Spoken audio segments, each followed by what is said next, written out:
Hola hermanos y amigos de la continuación de la Iglesia de Dios. Este es el Dr. Tío para la continuación de la Iglesia de Dios y hoy quiero hablar acerca de la Iglesia de Roma, Mitras y Isis. Y detrás de mí hay una representación de la cueva de Grato donde Helena, la madre de Constantino, creía que Jesús nació. Ahora, esta idea no se encuentra en la Biblia. Si miramos a Mateo 2.1, nos confirma que Jesucristo nació en Belén. Y cuando lo comparamos con Lucas 2, versos 4 al 7, vemos al igual que José, el esposo de María, subió a Belén y nos narra que María estaba embarazada y que cuando ellos estaban allí, ella dio a luz. Y lo que dice es que envolvió el bebé en un pañal y lo acostó en un pesebre.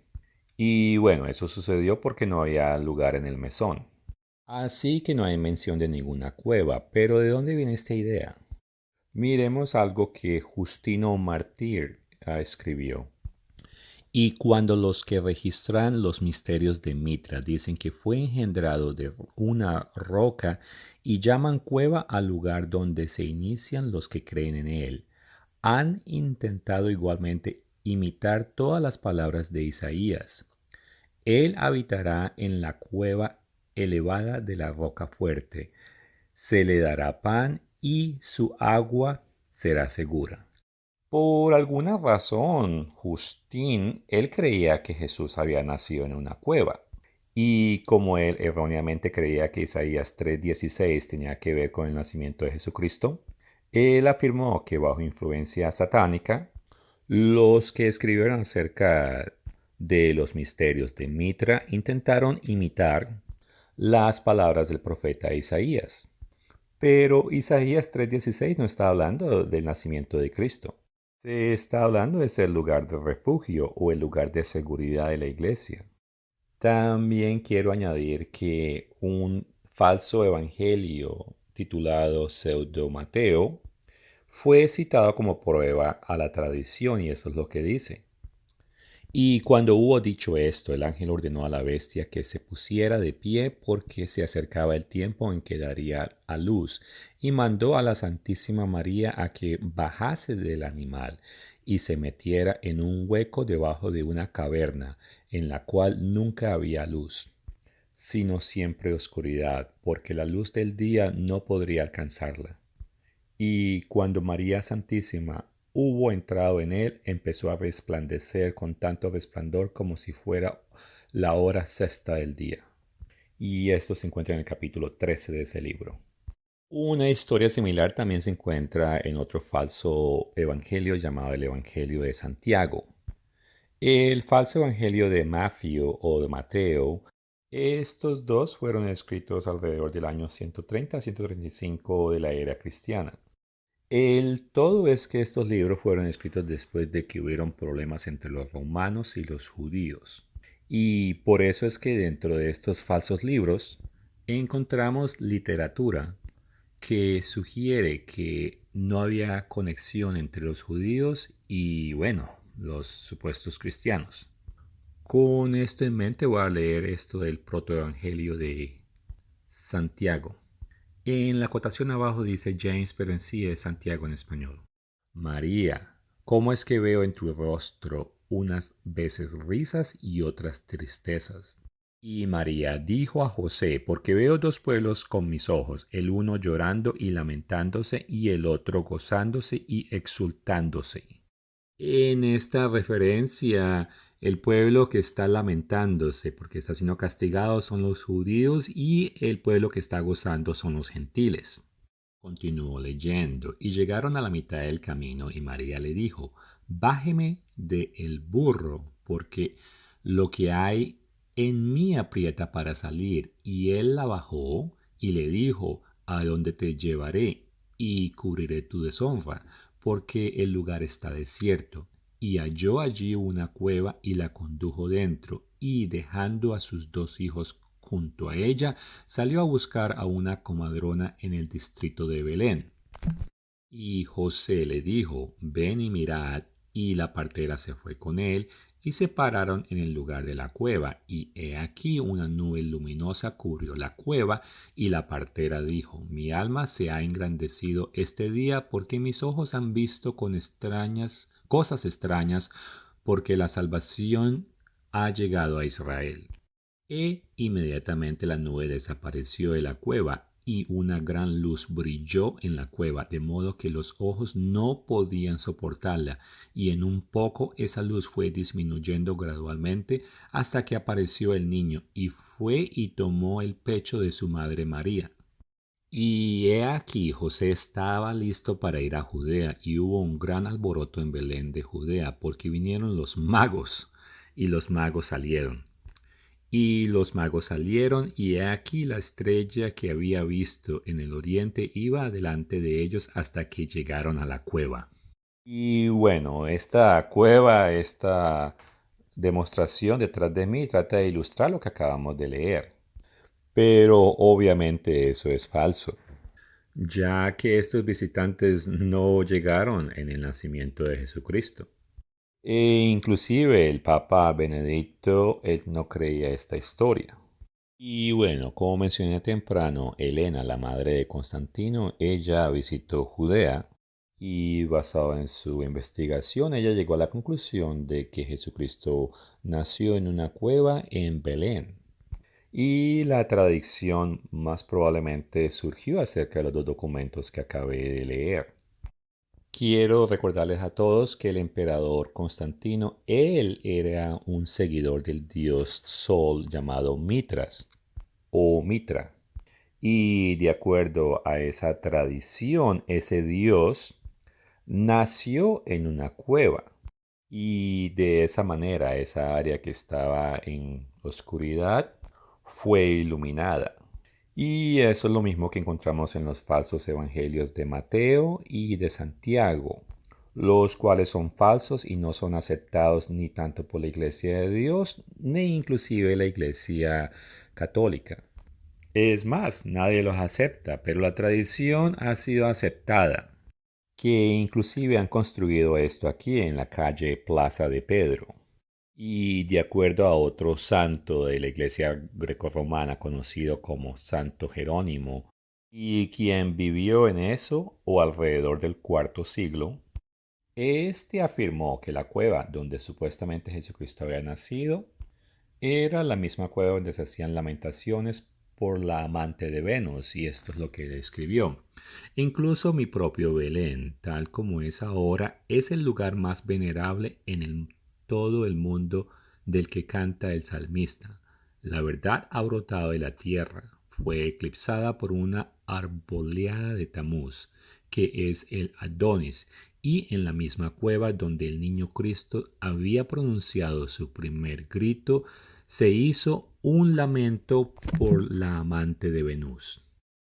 Quiero mencionar que en Ezequiel 8, versos 13 y 14, Dios nos deja saber que claramente aborrece el culto a Tamuz. Y con eso llegar a decir y concluir que Jesucristo nació en una cueva donde se hacía homenaje a este falso Dios, eso no tiene sentido.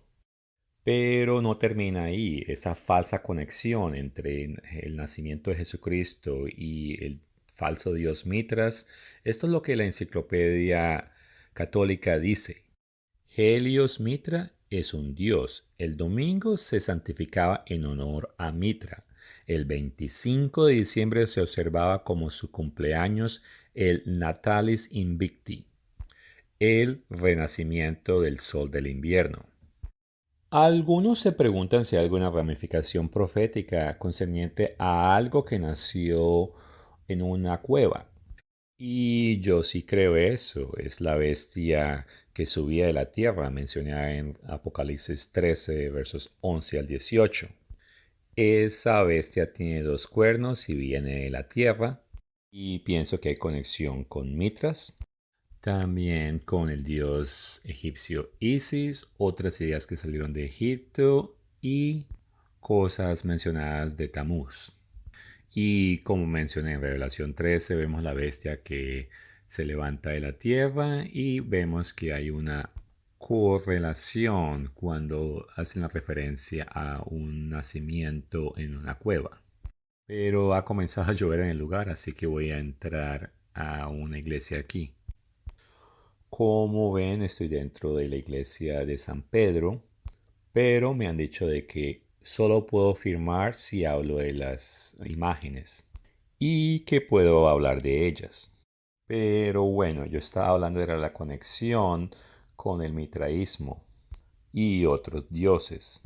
Ahora, hay algo diferente aquí en esta estatua y es el tipo de sombrero que tiene.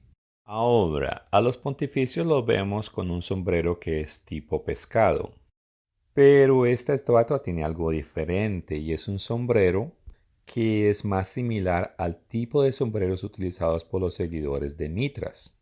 Como ven, era más bien redondo y alto como este. Pero fue después del año 300 que los obispos de la iglesia de Roma empezaron a vestirse de esta manera. Y esta manera de vestir no es o no proviene de la Biblia. Ellos afirman que sí, pero inclusive en el Nuevo Testamento dice que los hombres no deben orar con ninguna cobertura sobre su cabeza. Pero aquí vemos esta estatua de una persona que supuestamente está haciendo algún tipo de bendición o oración y tiene algo puesto en su cabeza. Y esto califica como una cubierta en su cabeza. Pero esta práctica no es bíblica, es un compromiso con el culto de Mitra y otros le llaman Mitras. Aunque Mitras es incorrecto porque ese es el nombre del hijo del dios persa que forma del panteón de dioses persanos. Pero también quiero resaltar que el término Mitras es como se le llama en latín a Mitra. El todo es que el mitraísmo comenzó a afectar el Imperio Romano a eso del año 75 de la era cristiana y fue muy popular hasta eso del año 400. Y se cree que el emperador romano Teodosios fue el que eliminó este paganismo. Y bueno, ese mitraísmo estaba compitiendo contra otras formas de cristianidad y de acuerdo a recursos católicos era una religión misteriosa y que tenía sus raíces en la misteriosa religión de Babilonia. Y mitraísmo era una de muchas religiones misteriosas. Ahora, de acuerdo a un escolar católico llamado Charles F. Aiken, habló de una religión llamada Mas y dijo que esa religión era una religión naturalista en la cual se adoraba al Dios Supremo o Dios Mazda y que era como una forma de monoteísmo y que de acuerdo a esa persona, dentro de las religiones paganas, eso nunca había sucedido, pero que el mitraísmo era una secta herégica de esa religión Mazda y que supuestamente estaba centrada en una deidad honorada como Mazda y que una de sus creaciones fue, bueno, Mitra, que era el dios antiguo de la luz. Y esta luz de Dios fue lo que se volvió más importante. Y bueno, por más de 300 años esta religión misteriosa fue practicada en diferentes provincias del Imperio Romano y habían variedades de ella. Y es que tal vez a través del imperio no había ninguna religión o secta que ofrecía a sus seguidores un alto grado de oportunidad para motivar a que los seguidores le oraran y lo veneraran. Y es que, bueno, esta entidad era supuestamente el protector de la vida, el purificador, y este era el que otorgaba la inmortalidad. Y esta religión se esparció desde Persia hasta Europa e inclusive Bretaña. Y la razón es que este culto primordialmente era un culto militar, o al menos así comenzó.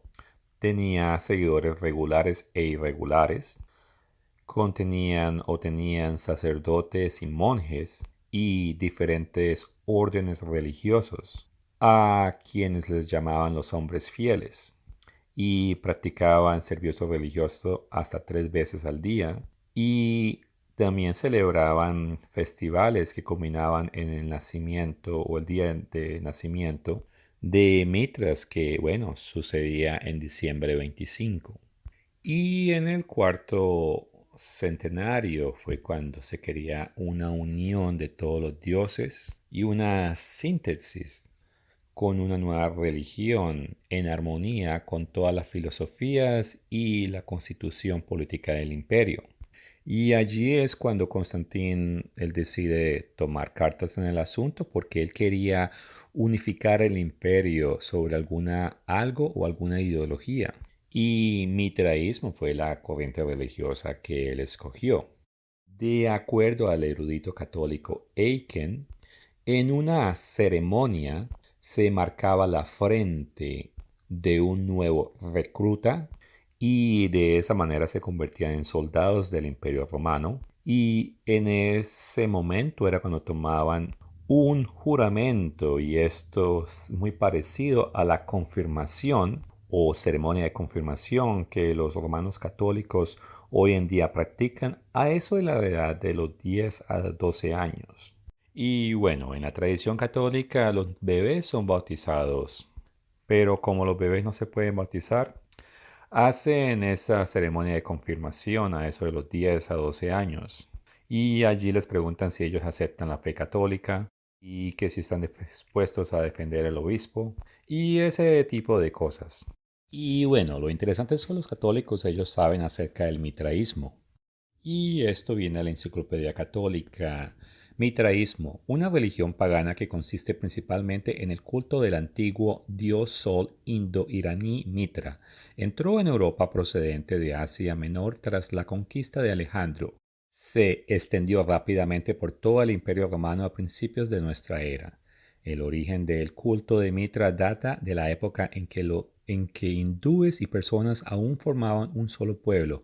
Para el dios Mitra aparece en la religión y en los libros sagrados de ambas razas, es decir, en los Vedas y en las Avesta. En los himnos védicos se menciona con frecuencia y casi siempre se le asocia con Varuna, pero más allá de la mera aparición de su nombre, se sabe poco de él. Se conjetura que Mitra era el sol naciente, Varuna el sol poniente o Mitra y el cielo durante el día, y Varuna el cielo durante la noche, o el sol, el otro la luna. En cualquier caso, Mitra es un lazo de deidad solar de algún tipo. Y esto también viene de la Enciclopedia Católica. Dice, Helios Mitra es un dios. El domingo se santificaba en honor a Mitra. El 25 de diciembre se observaba como su cumpleaños. Y de aquí brincaré a la última parte que dice, el mitraísmo era enfáticamente una religión militar. Y quise leer ese pedazo porque antes del tiempo de Constantino, la iglesia grecorromana no era militarista. Ellos tenían varios errores, pero tenían bien claro que los cristianos no podían participar en campañas militares. Y eso no era aceptable para Constantino. En eso del año 1170-1180, no se conseguían cristianos practicantes dentro de la fuerza militar de Roma. Pero para la época de Teodosio usted no podía ser parte de la fuerza militar si usted no era un cristiano. Es más, recuerdo cuando el Papa Francisco, él dijo que él quería que la guerra parara, pero nunca dijo que la gente no podía participar en la fuerza militar. Y es que a través de la historia, desde el cuarto centenario, la iglesia ha sido militarista. Y eso viene de un compromiso que esa iglesia hizo con el mitraísmo. Y bueno, es que es obvio que la Iglesia Católica, bueno, ellos tienen ídolos, tienen vestiduras y prácticas paganas, pero lo que no es bien obvio es que a través de la historia la sociedad ha sido afectada porque estamos tratando con una religión que es basado en una religión en la guerra. Y cuando uno entiende esto, no es difícil entender la correlación de que en el tiempo final la bestia de la tierra va a darle su apoyo a la bestia del mar. Y bueno, de acuerdo a Revelación 13, verso 4 en particular, esta bestia va a ser una guerrera. Y por eso la gente dirá, ¿quién como la bestia y quién podrá luchar contra ella? Y mientras tanto, la bestia de la tierra va a hacer señales y maravillas y va a decirle a la gente que apoye y adore al líder militar de la primera bestia.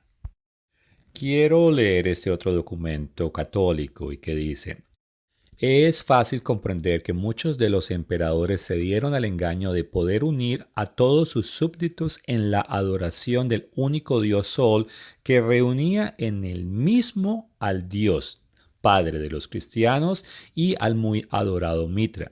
Así el imperio podría fundarse de nuevo sobre la unidad de la religión.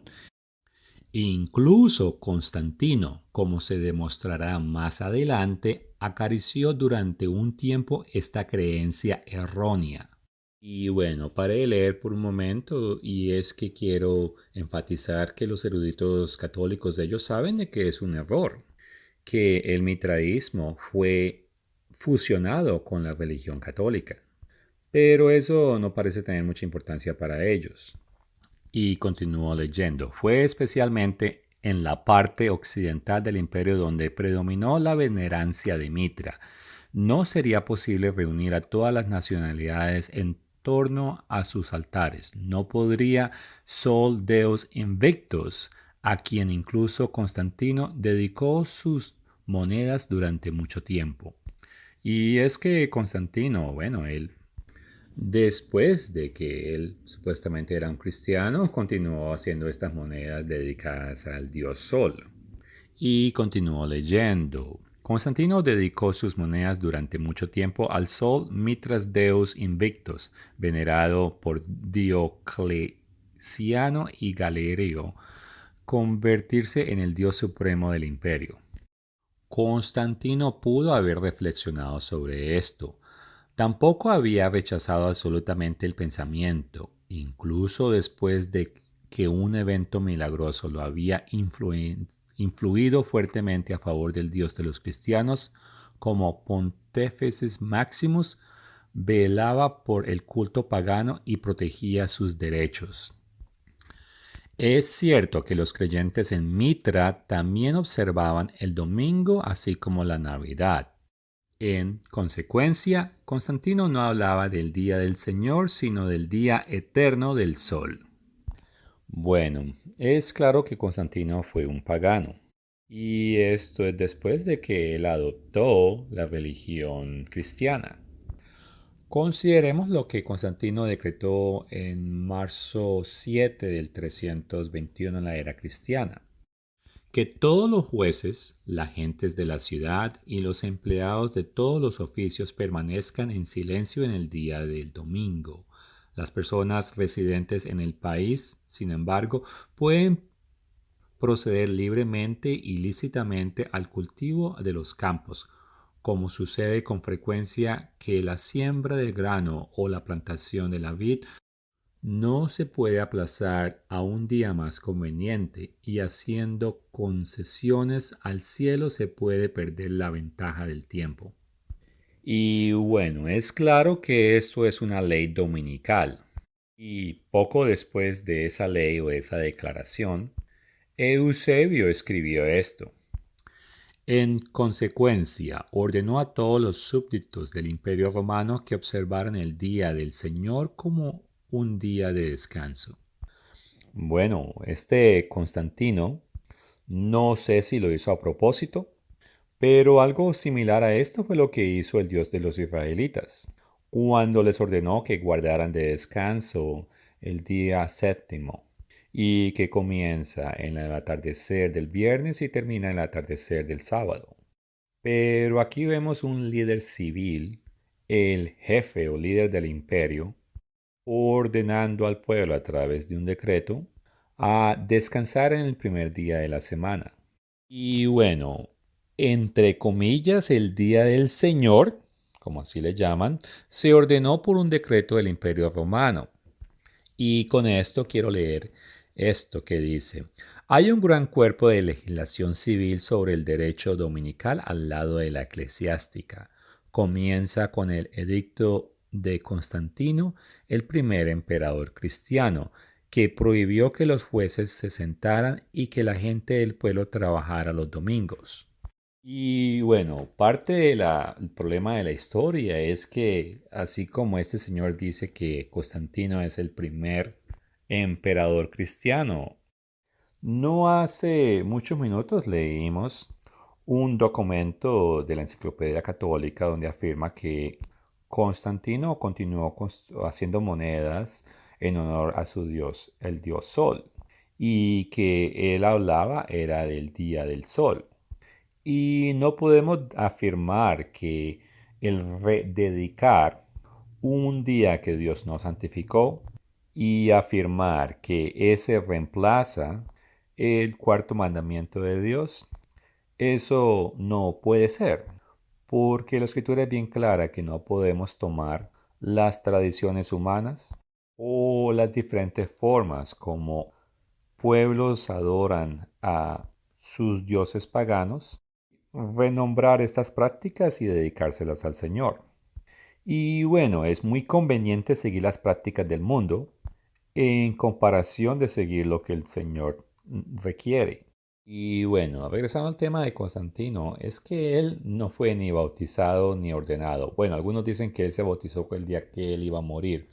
Pero en total, la influencia del emperador Constantino y quien, bueno, él mismo se proclamó un obispo, la influencia de ese señor fue muy significativa en cuestión a la adoración del dios Sol. Y él fue muy buen político. Leamos lo que que fue escrito en el 2007, que dice: los cristianos y su día se habían vuelto tan prominentes que cuando el emperador Constantino proclamó el día del sol como el día sagrado semanal para todos los romanos, algunos cristianos creyeron que era por su bien.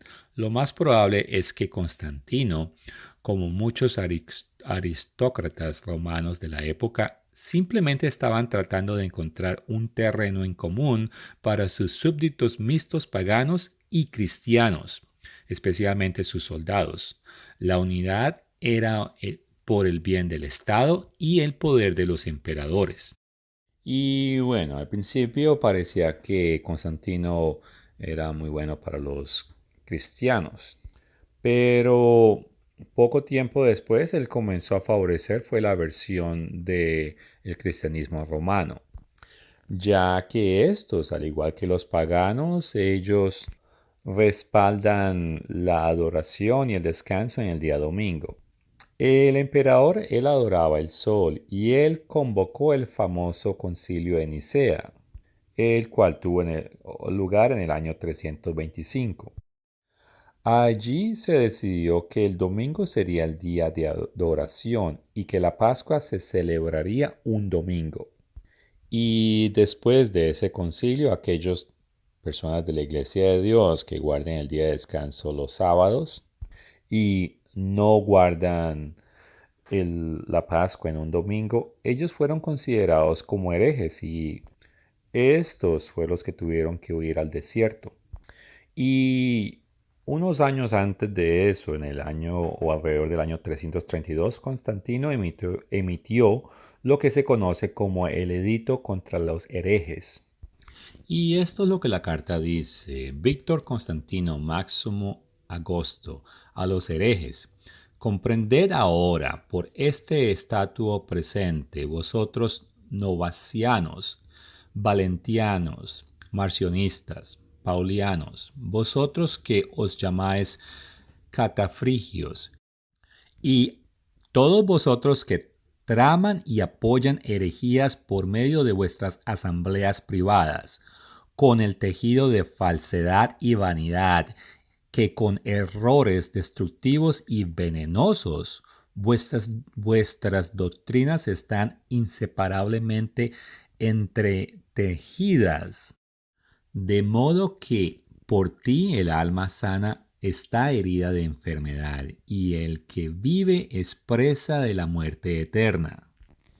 Odiadores y enemigos de la verdad y la vida, aliados con la destrucción, todos vuestros consejos son contrarios a la verdad, pero familiarizados con los hechos de la bajeza, lleno de absurdos y ficciones, y por medio de ellos tramas falsedades, oprimes a los inocentes y niegas a la luz a los que creen.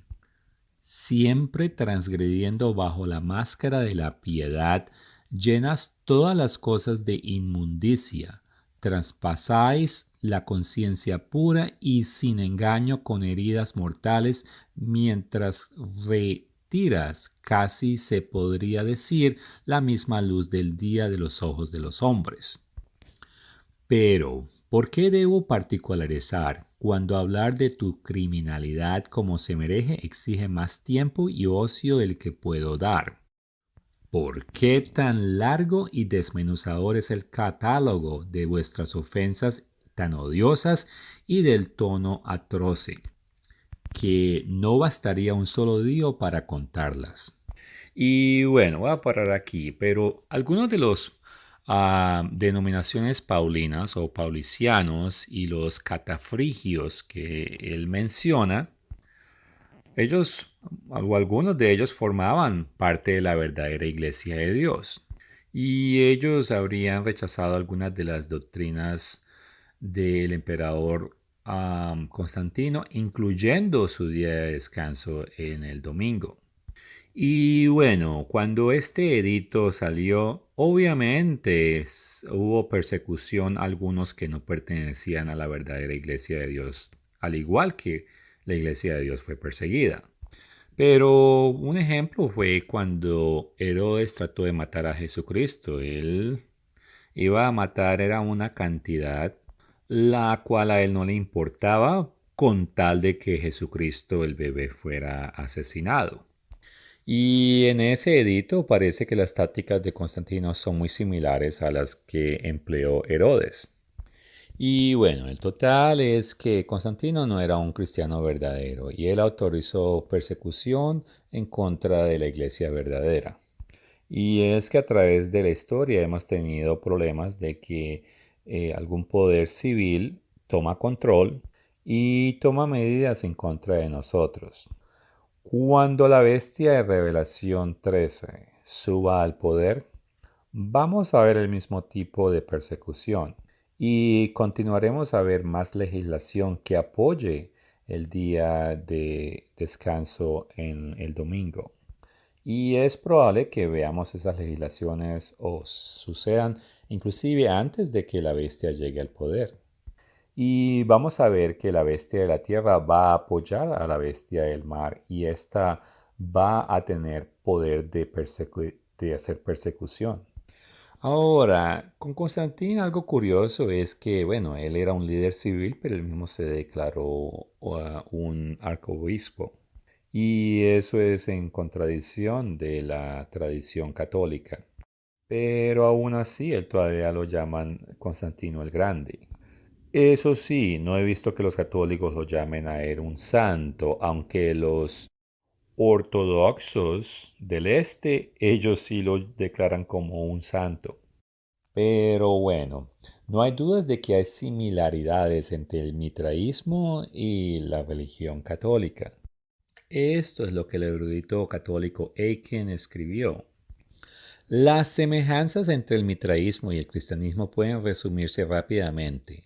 Creencia en la inmortalidad del alma, una futura resurrección, el juicio, cielo, un rito de comunión consistente entre el mitraísmo del pan y el agua, al que Cumón añadiría vino, un rito purificador de ablución en agua, una característica común a prácticamente todas las religiones que tiene un parecido exterior con el bautismo, un parecido remoto con el rito cristiano de la confirmación, los 7 sagrados de la iniciación como los 7 sacramentos.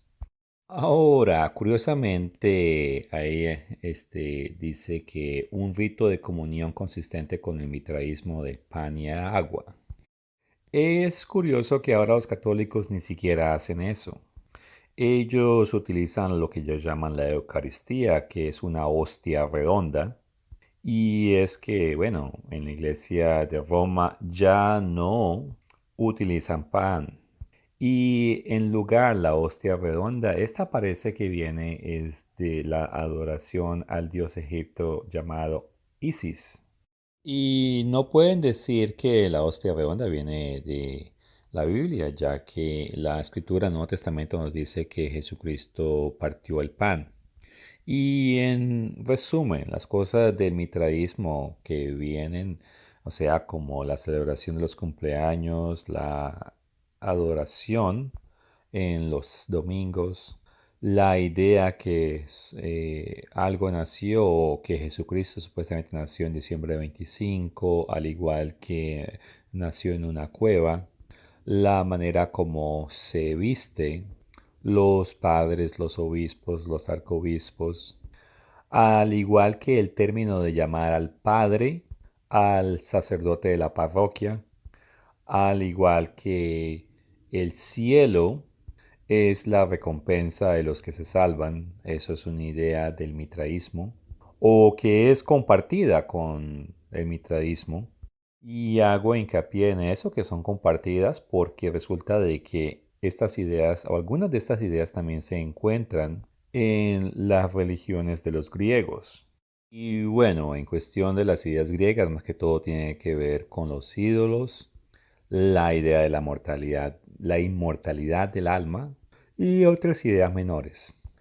Bueno, también mencioné que el mitraísmo era una religión militar, así que el servicio militar dentro de la iglesia viene del mitraísmo.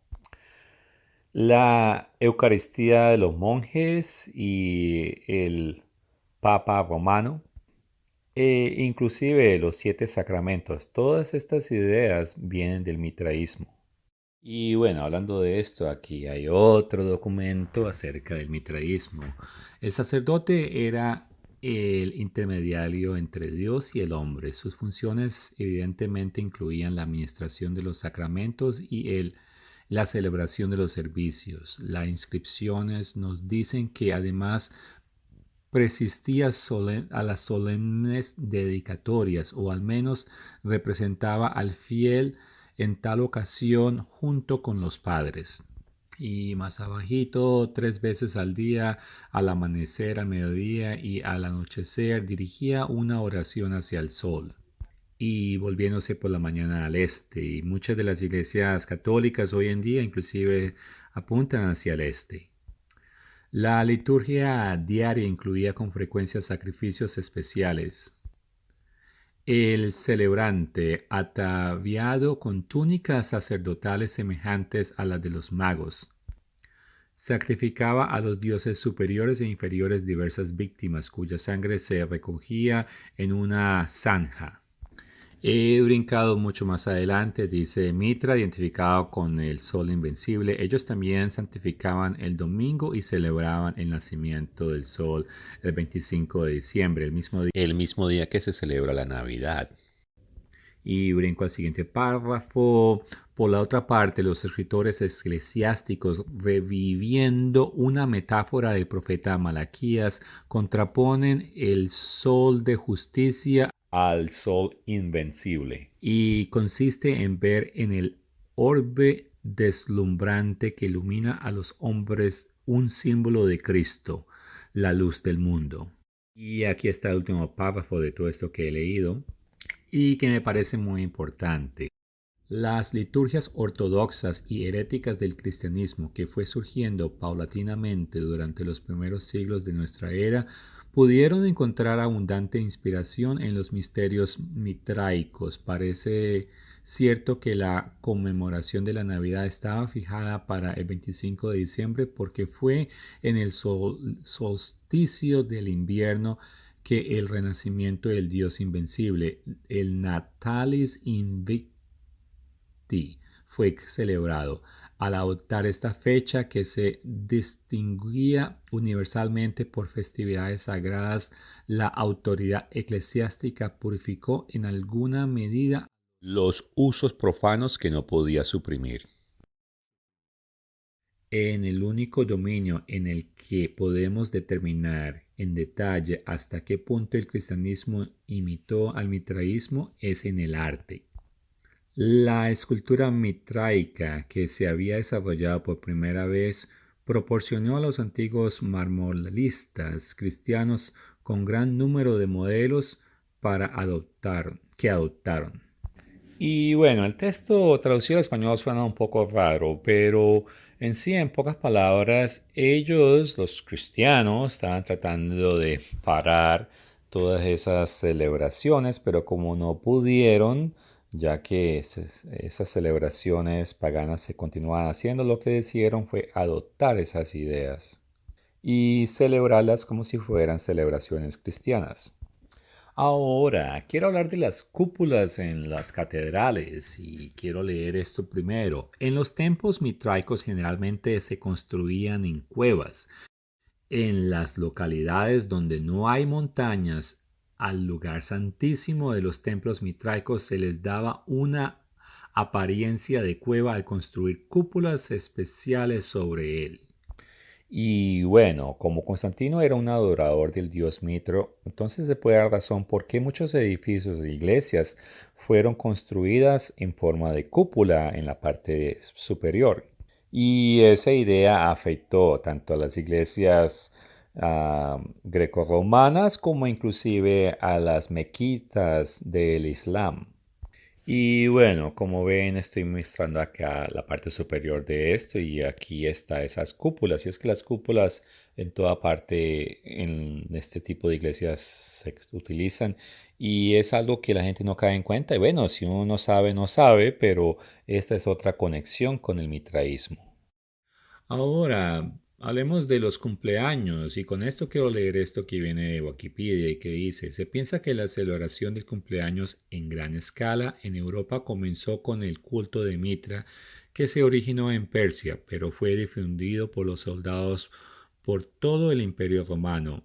Antes de esto, tales celebraciones no eran comunes y por lo tanto se adoptaron prácticas de otros contextos como las saturnales para los cumpleaños. Debido a que muchos soldados romanos adoptaron el mitraísmo, tuvo una amplia distribución e influencia en todo el imperio hasta que fue suplantado por el cristianismo. Y bueno, hay o podrían haber más conexiones, pero no tenemos acceso a las prácticas de los sacerdotes de la religión mitraísta. Y pienso que una razón es que la Iglesia Católica ha ocultado ciertas cosas porque si no la conexión sería más obvia. Y es que ellos tienen muchos ritos hoy en día, inclusive si tratas de investigar ciertas cosas que ellos dicen durante los diferentes partes de la Eucaristía o los festivales o el culto en general. Muchas de las cosas que ellos dicen, ellos no saben el origen de dónde vienen esas cosas o esas prácticas. Se dice que supuestamente es tradición apostólica, pero es raro que muchas de las cosas que ellos dicen es en latín. Es más, los apóstoles ellos eran hebreos. Tal vez ellos hablaron árabe e inclusive griego. Es posible que ellos también llegaron a hablar latín. Pero la Biblia en sí no fue escrita en latín. Ahora, sí hay la Biblia de latín vulgata que Jerónimo consiguió, pero esta no fue es disponible sino hasta después del cuarto siglo. Y es que los apóstoles ellos no leyeron en latín ni tampoco tenían ceremonias en latín. Así que pienso que lo que dicen en latín tiene más conexiones con el mitraísmo. Ahora, en cuestión de la creencia de que ir al cielo es la recompensa de los que son salvos, y aquí quiero recordarles que dentro de la continuación de la Iglesia de Dios no enseñamos eso. ya que esperamos el regreso de Jesucristo para que Él establezca su reino aquí, en la tierra, y en su primera fase vamos a reinar con Cristo por 1000 años. ¿Y sobre quiénes reinaremos? Bueno, sobre la descendencia y todos los que sobreviven la gran tribulación y el día del Señor. Y de esa manera ayudaremos o seremos parte de la segunda fase de la salvación de toda la humanidad. Pero dentro de la Iglesia Católica se enseña una idea muy diferente. Ahora miremos qué es lo que ellos tienen en común en concerniente a esa idea o enseñanza y el mitraísmo. Y esto es lo que el católico Aiken escribió. Para alcanzar una vida de felicidad en el cielo, los ritos propios del mitraísmo se consideraban de una eficiencia e importancia excepcionales. Del sacerdocio mitraico, pero se sabe poco. Los grados superiores de iniciación parecen haber tenido cada uno de sus respectivos sacerdotes, siendo los más altos en dignidad los sacerdotes de grado de padre. Estaban presididos por un sumo sacerdote, llamado en las inscripciones Padre de Padres, y que dice Pater Patrum o Pater Patratus. Y bueno, es claro que esa religión mitraica tenía ciertas formas de llegar al cielo y es lo mismo en la Iglesia Católica o en las creencias de ellos. Es más, en estas cajas de confesión, así le llaman ellos, y en este lugar hay varias porque hay curas que hablan diferentes lenguajes y así pueden acomodar a diferentes peregrinos de diferentes aulas. Ahora, no sé si esta idea vino directamente del mitraísmo. El todo es que el mitraísmo, así como el catolicismo, tiene ciertos ritos misteriosos que supuestamente llevan a una persona al cielo. Concerniente a esta idea, el erudito católico Ardensen señaló que el mitraísmo alcanzó su cenit durante el tercer siglo y desapareció bajo las represivas regulatorias de Teodosio a finales del cuarto siglo. Había 7 grados de iniciación en los misterios mitraicos. Los padres dirigían el culto, el jefe de los padres, una especie de papa que siempre vivió en Roma. Se llamaba Pater Patrum o Pater Patratus. Y lo curioso es que el mitraísmo tenía un tipo de papa en Roma y la iglesia de Roma no tuvo un papa sino hasta finales del siglo IV. Y eso es acerca de la época que Teodosios ayudó a eliminar el mitraísmo. Y lo mismo tenemos aquí, el padre o el papa vive en esa dirección, no se puede ver de aquí, pero siempre está en la ciudad del Vaticano. Y igual era durante el mitraísmo, ellos tenían su papa aquí en Roma. Ahora, quiero leer esto de la Iglesia Contemporánea Serbia Ortodoxa que dice, los catequismos y libros de texto ortodoxo contemporáneos afirman que la Iglesia reconoce 7 misteria o sacramentos: bautismo, crismación, comunión, órdenes sagradas, penitencia, unción de los enfermos y matrimonio. Y esto es muy similar como lo es dentro de la Iglesia Católica y al igual, y dentro del mitraísmo también habían 7 sacramentos. Algo adicional que quiero leer es este escrito por el cura Pedro de Rosa. Roma. Los sucesores no serán los sirvientes sino los amos del mundo. Se vestirán de púrpura como Nerón y se llamarán Pontifex Maximum. Cuando Esteban III se convirtió en papa, la iglesia se convirtió por completo al imperio romano. De la donación es claro que el obispo de Roma se parecía a Constantino, vivía como él, vestía como él, habitaba sus palacios, gobernaba sus tierras, tenía exactamente la misma perspectiva imperial. El papa también quería enseñorearse de la iglesia y el Estado. Por otra parte, las cubiertas para la cabeza que usan los obispos romanos no proviene de la Biblia. Y concerniente a esta idea, quiero leer esto acerca del Papa que estuvo en poder entre los años 314 a 335, llamado Silvestre I. Parece haber sido el primero en llevar la tiara de la que se deriva la mitra del obispo. Y quiero recordarles que la mitra es el nombre de ese sombrero. Y aquí hay algo acerca de esa palabra. Un sombrero de copa de obispo. Finales del siglo XIV. El francés antiguo mitre, del latín mitra diadema o turbante, del griego mitra, diadema, turbante.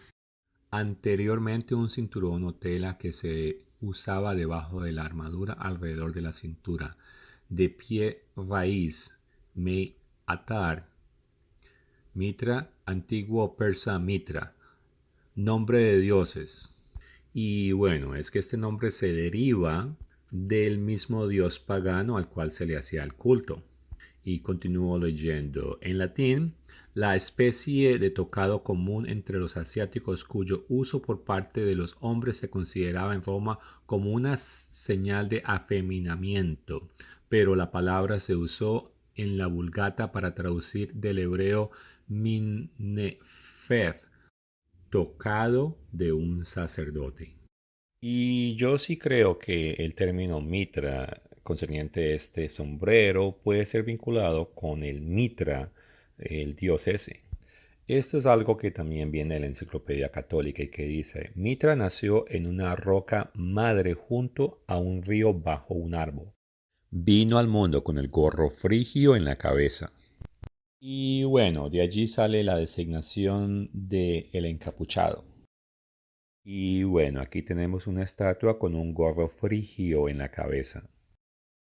Y no es nada difícil realizar cuál es el origen de esa práctica o de ese uso de ese tipo de gorra o sombrero.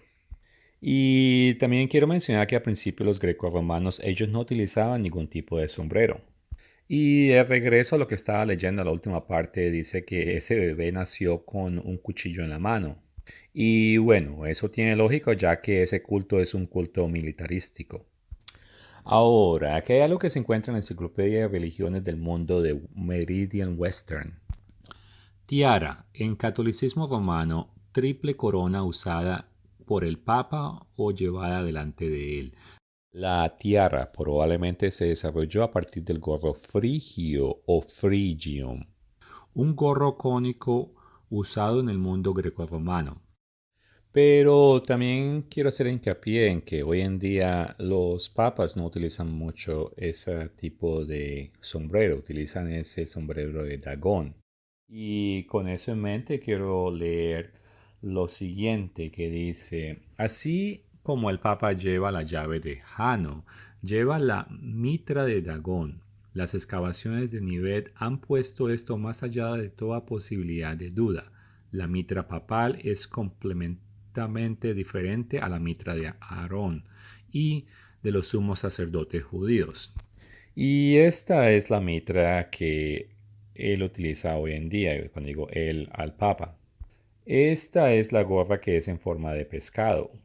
Y aunque algunos tratan de argumentar que esta era algo lo que utilizaba Aarón, las excavaciones han determinado que no es el caso. Y bueno, la mitra de ellos era un turbante, pero la de dos cuernos que el Papa utiliza cuando se sienta en el altar de Roma y recibe la adoración de los cardenales es la misma mitra que utilizaba Dragón y que es la deidad o el dios pez de los filisteos y los babilonios.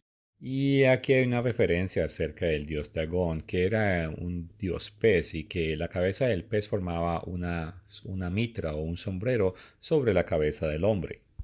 Y aquí hablan de que ese culto parece haberse extendido desde Siria hasta Mesopotamia y Caldea. Y bueno, dentro del mitraísmo, así como dentro de la Iglesia Católica, los monjes, ellos tienen sus grupos secretos y entre ellos se llaman hermanos. Y bueno, claro, en la Biblia habla de hermanos y hermanas, o sea, la familia de Dios, pero estoy hablando exclusivamente entre los monjes. Ellos se llaman los unos a los otros hermanos, pero es más como en el sentido de pertenecer o ser parte de esa fraternidad. Y a los líderes religiosos o los curas se les llaman los padres. Y esto es exactamente como se hacía en el mitraísmo. También quiero hacer una referencia pequeña a la primera apología de Justiniano Mártir. Bueno, el todo es que en una parte él dice que el lavamiento con agua, que ese lavamiento se llama iluminación, porque ahí aprenden cosas concernientes a iluminación y por lo tanto se vuelven entendidos. Y aunque yo no creo que Justiniano Mártir era mitraísta, él mismo se convirtió en un iluminado de los entendidos. Y eso en sí es una referencia en el mitraísmo, porque en la cristianidad no hablamos de esa manera. Y bueno, Tertuliano, a eso del final del segundo siglo, él pensó que las ceremonias de Eucaristía de la iglesia, y en particular la de la iglesia de Roma y de la iglesia de Alexandria, que esas prácticas fueron copiadas por cultos paganos. Pero no es así. Antes de que Jesucristo vino, el mitraísmo ya tenía una forma o rito de Eucaristía. Y bueno, al fin y al cabo, Satanás y sus demonios tienen capacidad de entender ciertas cosas de las escrituras. Ahora, es muy diferente que ellos traten de hacer esa práctica semanal cuando dentro de la continuación o dentro de la iglesia de Dios es una práctica anual. Y bueno, en cuestión de adoración el domingo, se dice que Justiniano Mártir, que él apoyaba la adoración en el Día del Señor como una referencia al domingo. Pero eso no es así. Él sabía que el domingo era el día de Helios. Y él específicamente lo que escribió fue que la adoración era en los días de Helios. Y he puesto en pantalla la escritura en griego y muchos traducen esto como en el día llamado domingo, pero en realidad o la traducción correcta debería decir en el día de Dios Sol Helios, y que en ese entonces también era conocido como Mitra. Y bueno, otra conexión es el miércoles de ceniza. Tertuliano ciertamente escribió que en el mitraísmo ellos marcaban a los soldados en la frente. Y por eso muchos han especulado que si la cruz egipcia podría ser una candidata para ser la marca de la bestia mencionada en el libro de Revelación. Y es que los iniciados mitraicos, ellos recibían la cruz del sol en su frente. Y esto es muy similar a la cruz de ceniza realizada en la frente en los miércoles de ceniza. Y muchos eruditos han llegado a la conclusión de que tal vez esta fue una de las primeras prácticas que la iglesia grecorromana tomó del mitraísmo.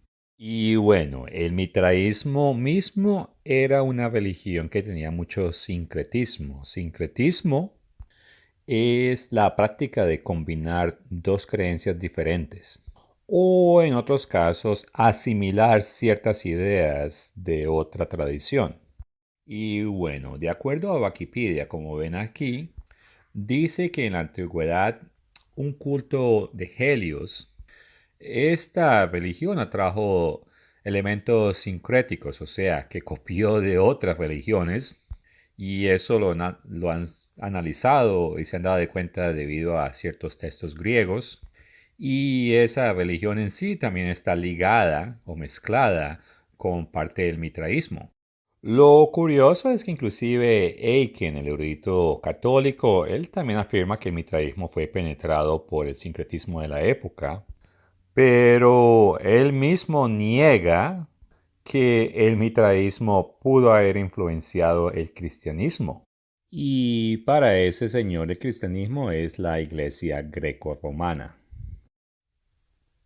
Ahora, en cuestión del sincretismo, el emperador Constantino, él creía que el sincretismo era una cosa muy buena y pensó que lo más correcto era incorporar muchas religiones en una y de esa manera unir la gente o el pueblo.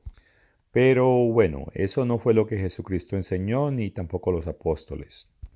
Y es más, la escritura nos enseña a través de Judas capítulo 1, verso 3, que nosotros tenemos la responsabilidad de retener ardientemente la fe que se le dio a los santos. por lo tanto no podemos ir a recolectar diferentes creencias o prácticas con el objetivo sea de apaciguar o unificar pueblos o grupos de gentes. Y bueno, la verdad es que no podemos copiar nada. Con este momento leamos algo que Aiken admitió y que dice, por supuesto, sería ir demasiado lejos afirmar que el desarrollo de la liturgia de la iglesia en sus detalles menores no estuvo influenciada por las religiones paganas de Roma. Bueno, entonces él admite que un poquito fue copiado y ahora leo el párrafo de abajo. Uno puede reconocer que cultos como el de Mitra, como el de Isis y Cibeles, a pesar de sus defectos, no fueron invenciones del diablo, sino que los esfuerzos serios, aunque imperfectos, del hombre para ponerse en comunión con lo divino. Y hoy en día la iglesia de Roma, al igual que este sacerdote, afirman que Dios utilizó cosas paganas o prácticas paganas para atraer personas a Cristo. Y bueno, ciertamente esto no concuerda con la verdadera cristianidad. Aquí hay algo más que él publicó. Sus deidades, especialmente Mitra e Isis, se acercaban al adorador mediante lazos de confianza fidal y gratitud. Mitra era el protector benévolo, Isis era la tierna madre. Ambos cultos ponían gran énfasis en la vida futura y ofrecían la esperanza de una resurrección corporal y de la bienaventurosa eterna en el cielo. Con este fin se incultó cierta abstinencia al ascetismo y el uso de ritos casi sacramentales, así en un modo que la Iglesia apenas se atrevía a levantar la cabeza. El mundo romano, a través de estos cultos orientales, se familiarizaban con ritos y doctrinas que en su pureza e integridad estaban en posesión de la Iglesia de Cristo. Y bueno, en la iglesia de Dios, esto afirmamos que esto no tiene nada que ver con Cristo. Esto es 100% pagano. Pero la manera como esta gente veía todo esto era que todas esas prácticas paganas sirvieron como herramientas para atraer a la gente a Cristo y que por lo tanto todo eso era muy bueno. Y bueno, acá hay algo más de la misma fuente. Los mismos países donde surgieron y florecieron por primera vez los misterios de Mitra, Isis y Cibeles, Armenia, Ponto, Frigia, Egipto, pronto se volvieron abrumadoramente cristianos.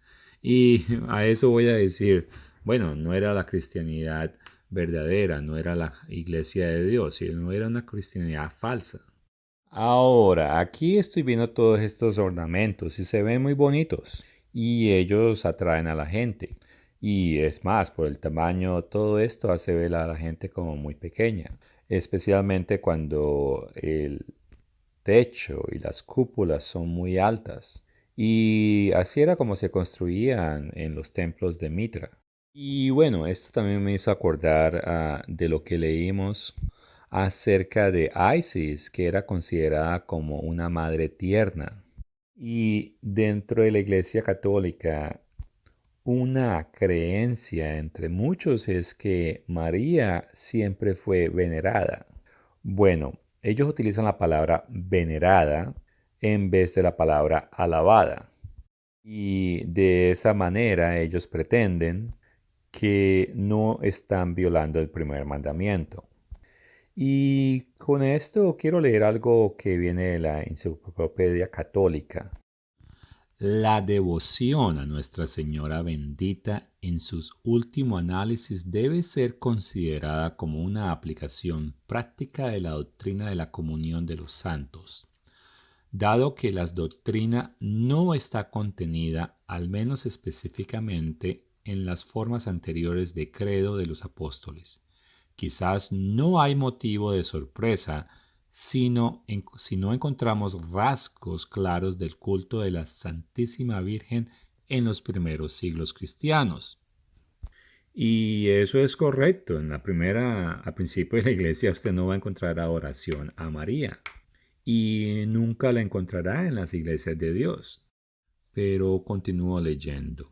Los primeros ejemplos inequívocos de la adoración, usamos la palabra por supuesto en el sentido relativo, de los santos están conectados con la veneración que se rinde a los mártires que dieron su vida por la fe, aunque escritores como Tertuliano, Hevidio y posiblemente Hegesipo disputaron la virginidad perpetua de María. Sus contemporáneos ortodoxos la afirman. Era natural entonces que en ese ambiente encontráramos una veneración en continuo desarrollo por la santidad y los exaltados privilegios de María. Y bueno, pienso que la discusión acerca de la adoración y la virginidad de María va mucho más antes del Consejo de Nicea. Pero bueno, no tenemos una evidencia para poder argumentar bien eso.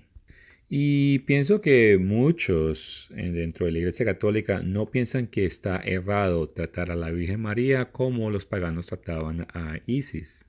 Pero bueno, inclusive a finales del siglo IV, a un erudito llamado Eunomio se le ocurrió algo similar con respecto a Isis. Y por eso fue condenado por alguien llamado Gregorio de Niza, que es considerado un santo católico y ortodoxos. Y leo esto, porque ellos también usan ese nombre, atribuyendo al Dios Supremo, como lo imaginan, el atributo de la falta de generación. Así nos parece que nuestro sabio teólogo está importando el credo cristiano de Anubis, Isis o Osiris de los santuarios egipcios. Todo menos el reconocimiento de sus nombres, pero no hay diferencia en la blasfemia entre lo que hace abiertamente profesión de los nombres de ídolos y aquel que, mientras mantiene la creencia acerca de ellos en su corazón, aún desconfía de sus nombres. Sí, pues, es imposible sacar de la Sagrada Escritura ningún apoyo para esta impiedad. Mientras que su teoría extrae toda su fuerza de los enigmas de los jeroglíficos, seguramente no puede haber duda de que las personas sensatas deben pensar esto. Pero esta acusación que traemos no es una calumnia insultante. Eunomio testificará por nosotros con sus propias palabras, diciendo que la luz ingenerada es inaccesible y no tiene el poder de rebajarse a experimentar afectos. Y bueno, en pocas palabras, lo que ese señor estaba diciendo es que él veía que en la iglesia greco-romana muchas personas asociaban prácticas de adoración hacia Isis, disculpe, con las cosas de Dios y que eso estaba mal. Que no importaba si ellos decían que era algo cristiano, eso de todas maneras estaba equivocado. Y ese señor estaba muy correcto en lo que estaba diciendo. Ahora, como he estado buen tiempo acá y he visto diferentes cosas, he notado esta persona o, bueno, estatua o lo que es. Y es un santo que ellos llaman el santo Anacleto. Bueno, esa persona sí pienso que pertenecía a la iglesia de Dios y no a la iglesia de Roma. Pero bueno, ellos decidieron que él supuestamente fue un arquiobispo de Roma y después decidieron que él era un papa. Pero en esta memoria de él, ellos sí tienen una cosa correcta acerca de él y otras cosas están mal. Primero, noten que él no tenía ningún tipo de sombrero y eso es correcto. Y eso es porque él es del primer siglo hacia el final. Es más, Roma en ese tiempo, aquí ellos tampoco utilizaban sombreros. Y bueno, como él era de la iglesia de Dios, obviamente él no iba a utilizar ningún sombrero. Pero una cosa en la que ellos se equivocaron es en su corte de cabello. Y es que él nunca se hubiese cortado su cabello para formar un círculo en la parte de arriba o de atrás de la cabeza. Y esa es una práctica de los sacerdotes de Isis. Por lo tanto, este miembro de la Iglesia de Dios nunca haría eso. Y bueno, he mencionado que el mitraísmo fue muy importante en el Imperio Romano, pero al igual era la religión hacia Isis. Y bueno, con respecto al corte de cabello de tonsura, y he puesto esta imagen bien claramente, ahora quiero leer esto. El infante Brahman en la India, en el segundo o tercer año después de su nacimiento, se debe realizar la ceremonia de la tonsura. Esta era una antigua práctica de los sacerdotes de Mitra, quienes en sus tonsuras imitaban el disco solar. Y bueno, el corte de cabello eso es para imitar el disco solar. Y la Biblia es bien clara en Levíticos que uno no debe cortarse el cabello de esa manera. Y los monjes o los hermanos hoy en día continúan en esta práctica, aunque la Biblia dice que no lo debemos hacer, y esta práctica viene de una práctica de los monjes de Isis.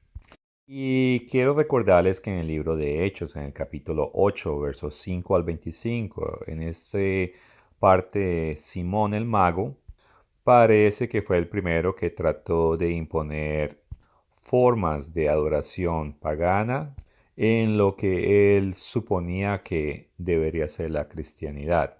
Y la iglesia de Roma a través del tiempo terminó adoptando algunas de esas prácticas de ese señor. Pero bueno, oficialmente la iglesia de Roma condena a lo que Simón Magos dice, pero ellos inclusive adoran a una mujer. Y esta es una de las prácticas que Ovino, bueno, definitivamente las practicaba a Simón el Mago. Y él obtuvo esas prácticas o las aprendió fue a través del paganismo. Y por eso he hablado de este sermón llamado la Iglesia de Roma, el mitraísmo y Isis. Y bueno, en cuestión de ídolos, un escolar católico escribió que ninguna ciudad mitraísta tenía tantos templos como en Roma. Y es que en Roma muchas iglesias fueron construidas en lo que antes eran templos mitraicos. Es más, uno de los primeros papas, el Papa Clemento, su iglesia o su templo era o fue hecho encima o en lugar de un templo mitraico. Ahora, también quiero hablar de Martín Lutero y es que él conocía o él llegó a leer del mitraísmo y esto escribió él. En Evesta, Mitra es el genio de la luz celestial. La doctrina de la inmortalidad del alma era otro punto de vista muy destacado en el mitraísmo. Las mujeres se vieron obligadas a buscar la salvación en algún otro culto porque el mitraísmo las excluía por completo. Y esto fue un problema para el mitraísmo, bueno, para el Imperio Romano, porque Constantino, bueno, el imperio no puede sobrevivir sin mujeres. Y bueno, como el mitraísmo excluía a las mujeres, pero la versión de cristianidad que él tenía incluía a las mujeres, así que era la religión más correcta para unificar al imperio. Y aquí hay algo más que Martín Lutero escribió. El mitraísmo fue suprimido por los cristianos en algún momento en la última parte del siglo IV, pero su colapso parece haberse debido al hecho de que en ese momento muchas de sus doctrinas habían sido adoptadas por la Iglesia, de modo que era prácticamente absorbido por su rival. Y continúa, la Iglesia hizo el domingo un día sagrado en su parte debido a la resurrección, pero cuando observamos un poco más encontramos que como festival solar el domingo era el día sagrado de Mitra. Y él añade, es interesante notar que Mitra fue llamado el Señor del Domingo. Y bueno, en resumen, muchos escolares, tanto católicos como protestantes, han llegado a la conclusión de que la Iglesia romana tomó e incluyó muchas prácticas paganas dentro de la cristianidad. Y con eso quiero hacer hincapié que dentro de la Iglesia de Dios no celebramos ni cumpleaños, no copiamos prácticas del mitraísmo, no celebramos el 25 de diciembre, tampoco creemos que Jesucristo nació en una cueva, no llamamos al domingo el día del Señor o el día de adoración o el día de descanso. Tampoco ningún líder se corta el cabello como los monjes. No utilizamos gorras o sombreros del tipo mitraicas o gorras en total para orar o tampoco utilizamos esas vestiduras o túnicas, las cuales son derivadas del mitraísmo. Y bueno, también yo no creo que Teodosio era un cristiano verdadero. Él fue un emperador romano y en uno de sus editos él dijo que si alguien guardaba la Pascua en el 14 del mes de Nisan, que es el mes hebreo y Jesucristo guardó la Pascua en ese día. Bueno, el todo es que Teodosio dijo que si alguien guardaba la Pascua en ese día, que eso era pena de muerte. Y sabemos que el apóstol Pablo también guardó la Pascua en ese día. Además, Eusebio escribió que Polícrates escribió que Felipe, Juan, Policarpo, Traseas, Papiro y Melito, e inclusive el mismo Polícrates, que ellos celebraban la Pascua en el día 14. Y lo curioso es que, bueno, supuestamente cristianidad reemplazó el mitraísmo y que el mitraísmo fue destruido, pero en sí lo que ellos terminaron fue suprimiendo fue la cristianidad que la iglesia de Dios guardaba. Y bueno, una vez más quiero regresar a algo que he comentado varias veces, pero que es muy importante. El domingo es el día del sol. Bueno, así fue titulado bajo la religión del mitraísmo. Pero la religión de Dios, o la cristianidad verdadera, debe guardar el cuarto mandamiento, que es el día sábado de descanso, porque ese es el verdadero séptimo día. Ni tampoco Jesucristo nació el 25 de diciembre. Pero Mitra, el dios Sol, bueno, supuestamente sí nació en ese día. ¿Cuándo nació Jesucristo? Nadie sabe, pero creemos que fue en la caída. Es muy probable que es en el mismo tiempo que la iglesia celebra las fiestas de trompetas o tal vez las fiestas de tabernáculo en esos días. Ahora, el bautismo es practicado dentro de la iglesia de Dios e inclusive tenemos una ceremonia solemne donde rompemos el pan y tomamos el vino en el día de Pascua. Y en el mitraísmo había una celebración que también tenía que ver con romper el pan. Pero en el mitraísmo el ritual es un ritual que tiene incantaciones y misterios, los cuales Jesucristo no enseñó. Y cuando hacemos nuestra celebración en, en el día de Pascua, no hacemos ninguna adoración o bendición en latín. Y que es algo que los curas católicos hacen cuando ellos rompen lo que ellos llaman la hostia. En la iglesia de Roma, bueno, se veneran también estatuas, lo cual es una práctica que no se hace dentro de las iglesias de Dios. Y tampoco se enseña la inmortalidad del alma dentro de las iglesias de Dios. Ahora, al contrario, en el mitraísmo y en la iglesia de Roma se enseña la inmortalidad del alma. Por otra parte, los verdaderos cristianos no hacían persecuciones y ellos no eran parte de la fuerza militar.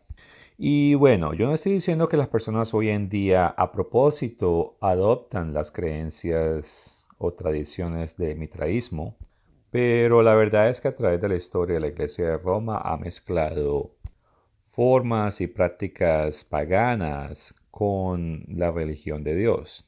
Y ese es el producto que tenemos hoy en día y muchas de las personas lo están practicando. Y la Biblia nos advierte de la bestia que se está levantando de la tierra. Y les digo que mitraísmo es su Dios y que más precisamente algo salió de una cueva y ese es el Dios de la iglesia romana. Pero ellos no lo llaman Mitra, le llaman es Jesucristo. Y de la misma manera ellos hablan de una versión de María que es muy similar a la diosa Isis. Pero estas cosas no provienen de la Biblia. Y todas estas personas que caminan aquí, la gran mayoría de personas en el mundo de cristianidad, de la Iglesia Católica, no entienden, no saben de estas cosas. Y espero que este video haya sido un resumen para ayudarte a que mejor entiendas cómo fue que la Iglesia de Roma adoptó tradiciones paganas.